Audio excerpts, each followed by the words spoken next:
My name is Shubhani Jha, and today let me tell you about my relationship with death. When I was 9, I cried my heart out when Mufasa died and Simba was all alone. That was the first time I came closer to realize what death is. So I avoided watching or reading death scenes because my heart couldn't bear. But death, it kept colliding with me like a ghosted lover trying to get in touch. The more I ran, the more closer it came. You see, I was a grown-up child. The paradox, but trying was still a shame, so I avoided. I skipped. I believed death didn't exist, and if it does, it's only limited to movies and books. Nevertheless, I hated it. I hated it for taking away Fred Weasley and Dobby and Leslie Burke. And then my worst nightmare took a form. Death stepped out of Harry Potter and the Bridge of Terabithia and took away my grandpa. Death and I turned into sworn enemies, and mind you, then I was 13, so I cried my heart out again. I begged, I prayed, I cursed, I swore death to give me back all that it has taken, but just stood there and grinned. And left without a word, promising to be with me when my worst days emerged, it disappeared. Days passed, and months, and years. I'm a grown-up now, a shy introvert with lots of fear in my heart. My heart is the most vulnerable thing. And then one day, someone broke it, saying, "It's not you, it's me." My fear got acquainted with loneliness. My loneliness evolved into depression, and my depression, it demanded a friend. And death, as promised, he appeared again. The two of them, they made my soul grow old. Their useless banter and growing bond made me close my ears to the outer world. They were both illusionists. Every time someone asked me to leave them, they would convince me to spend another night. The one-night stands turned into a relationship, and death, he was no longer an enemy. He was a friend. He said he loved me. He swore he can't live without me. And I won't lie, maybe I loved him too. And sooner than I knew, I was dancing to his tune of suicide. But then one day, he betrayed me. He took away a dear friend of mine.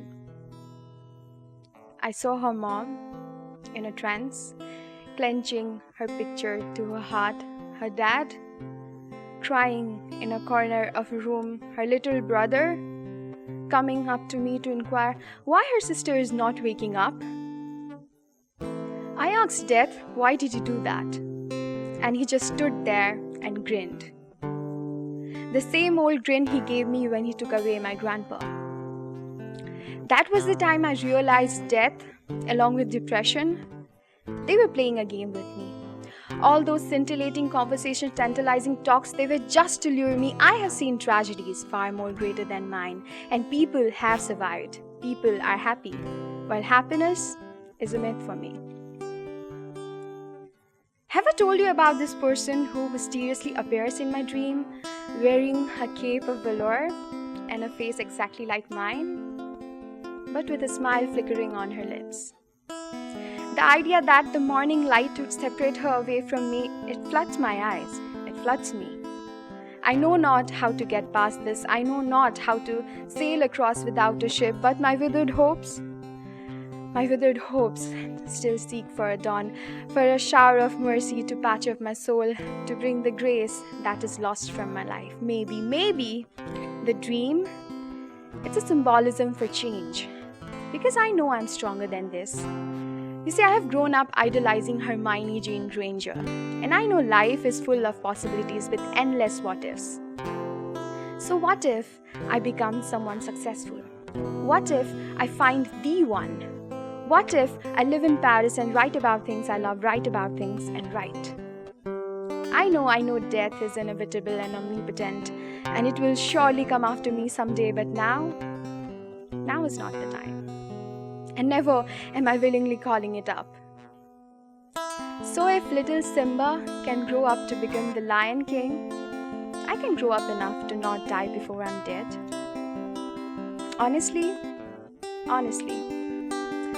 there's a fire kindling inside me, growing into the wildfire of desire to live all the possibilities, desire to go beyond what ifs, desire to have a voyage across existentialism. So, dear death, hug yourself and go to sleep. We are over. And do not bother finding out the reasons because it's not you, it's me. Thank you.